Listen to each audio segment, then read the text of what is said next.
And then I get in this room and my public defender, whatever they are, she's like, you need to go to protective custody. And I was like, why? She's like, you're going to Rikers Island. And I was like, I didn't even know what Rikers was. And I was like, so? I was like, in my mind, I was like, I've been locked up 2.5 years. Throw me with the wolves, I'll lead the pack. Like, that was my mindset. And so I was like, no, I'm good. As we're driving across this bridge, I'm like, whoa, this is an island. Like, cage after fence after fence. And I'm like looking around like, wow. They're walking me to my pod or whatever. The guard looks at me. He's like, man, you must be one bad white dude. I'm like, why? And he's like, we don't see you in this wing. And I was like, and in my mind, I was like, oh, shoot. Like, I was like, but I was like, yeah, you damn right. And, I was in maximum security in Rikers Island. So, I was with like the real troublemakers there. So they throw me in and right away dudes rush my cell. Where are you from? Where you claim? Blah, blah, blah, blah, blah. I'm like, I want nothing to do with none of you guys. Get out. And it was tough, man. That was a tough couple months. And, like doing deals they wanted my phone time. And it was just like. Wanted your phone time? What do you mean? Just like stupid stuff. They're like, they're always trying to take stuff like, you get a certain amount of phone time. Oh, your phone. Okay. Yeah. So. Yeah. So you get in there, they rush your cell. Like what was the first, cause you're not in a gang. Yeah. Are there other white people in that jail? No. So you're the only white dude in the whole maximum security of Rikers Island. There was some white people. I ran into like 2. Okay. But not in this pod. Okay. So this pod, you're the only white dude. Yeah. And so what was the talk? I mean, were they going to kill you? Was it like, well, they put a Snickers bar under my pillow. You never eat it because then you owe them something. So I said, take your stuff, bro. I don't want nothing from you guys. And it was a struggle, man. I was just like, dude, stay away from me. Like, and luckily I spoke Spanish. So I was like talking to the Latin kings. Like I was like really chopping up. Well, I didn't know what they were. I was just talking to them and like telling them where I came from and what I was doing and like the connections I have. And basically it was like that first day I had my tray of food and it was like all the gangs everywhere and I'm just walking. Oh my gosh. And luckily the Latin guys were like, sit here. And I was like, thank God. Whew. Yeah. And it was all right, man.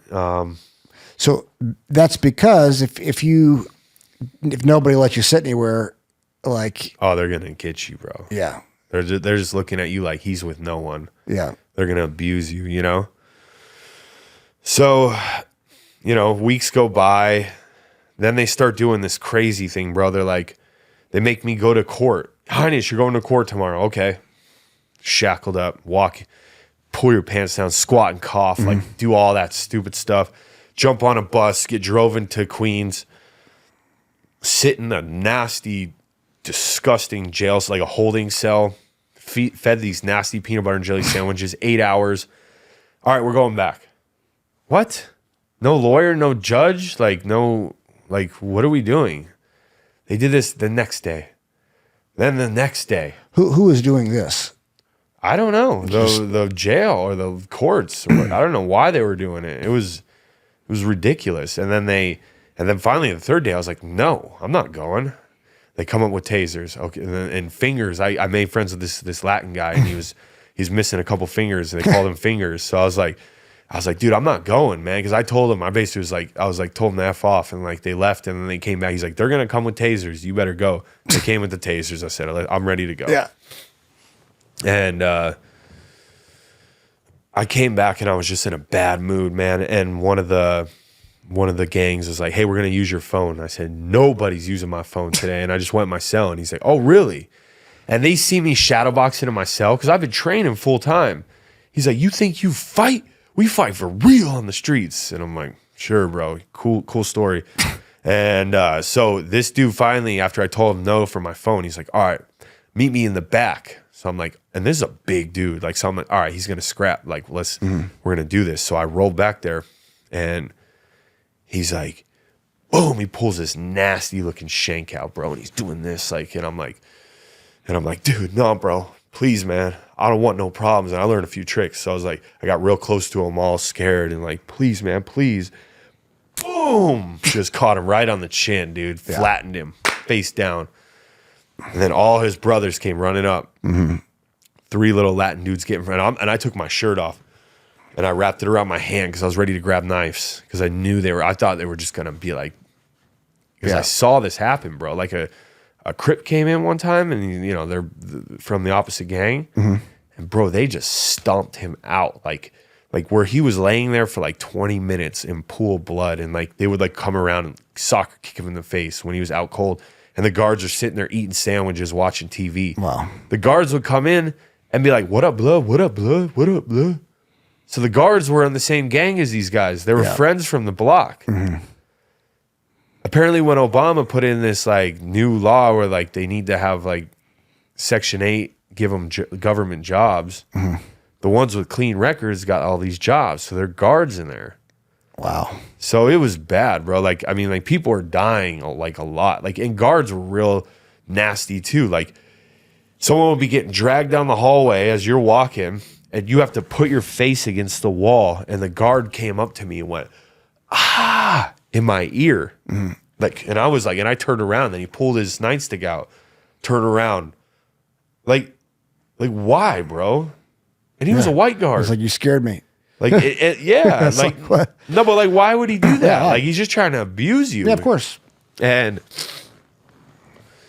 so these little Latin guys get in front of me and they all have shanks. And the Bloods are coming up. They're coming up to fight. Like, they're coming up to stab me. And they're like, so wait, so you had the Latin ones with the shanks and the Bloods were also coming to stab? So I dropped Homeboy. Okay. And I don't want to say the gang affiliation. Sure. But you're saying there was a Latin gang and then some other street gang coming at you. So 2 different gangs coming at you. No. The Latin guys had my back. Oh, okay. The Latin guys had your back. So they stood in front and they said, you mess with white boy, you mess with us. He got heart. And I was just like, in my mind, I'm like, thank you, Jesus. Like, because that's crazy. Yeah. And then they were like, the guards came, broke it up, put us back in our cells. Fingers are like cleaning the hall, sweeping the hall. He walks by my cell. He's like, hey, man.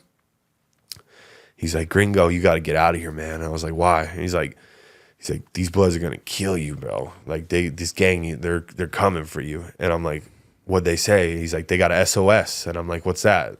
Stab on sight. And so, like, wherever you go, they're going to get you. You ain't no punk. You got to go to protective custody, though. They're going to get you. So I call the guard over, and I'm like, guard. And I, like, hit the button, and they come over. And I was like, these guys are going to kill me. You have to get me out of here. And he has this smirk on his face.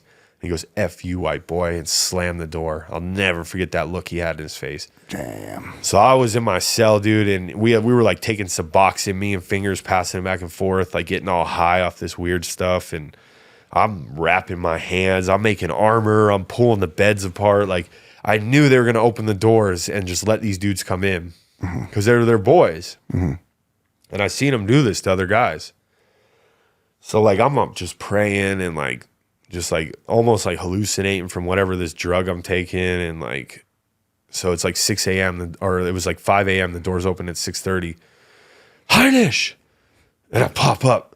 And I'm all, like, ready, bro. Like, I had it all, like, I had everything tucked in my shirt. Like, I had armor ready. I had the mattress moved over. So I was, like, funneling through the hot gates. Like, I was ready to go. Like, and they were, like, looked at me so weird because, like, my whole place was turned upside down. They're like, grab your stuff. We got to go. And I'm like, who are you? And they're like, U.S. Marshal. And, like, bro, it was another time, God, it was just, like pulled me out of there. And they walked me past that hallway. And, like, all these dudes are like, wherever you go, we going to get you, white boy. In my head, I'm like, you ain't going to Colorado. And like, I'm good. Peace.